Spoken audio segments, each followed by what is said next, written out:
அவையின் தூதர்கள், அநேகரை நீதிக்கு உட்படுத்துகிறவர்கள் வானமண்டலத்தில் எப்படி இருப்பாங்களாம்?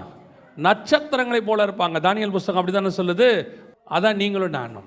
அந்த நட்சத்திரம், அந்த சந்ததி உங்களை என்னையும் மாற்றிருக்கிறாரு.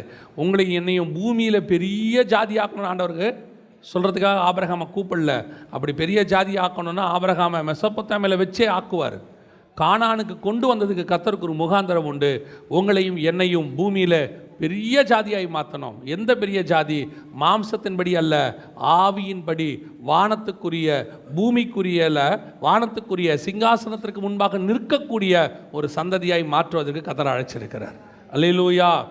அவங்க அன்னைக்கு பூமிக்குரிய சந்ததியை கான்சன்ட்ரேட் பண்ணிட்டாங்க. கர்த்தர் சொன்ன இந்த வாக்குத்தத்தம் யாருக்கு தெரியல? இந்த வெளிப்பாடு யாருக்கு வரல? ஆபிரகாமுக்கு வரல. திருப்பி 15ஆம் அதிகாரத்தில் போய் கேட்குறாரு, ஆண்டவரே நான் பிள்ளை இல்லாமல் இருக்கிறேனே. 1-2 வசனம் 15 1-2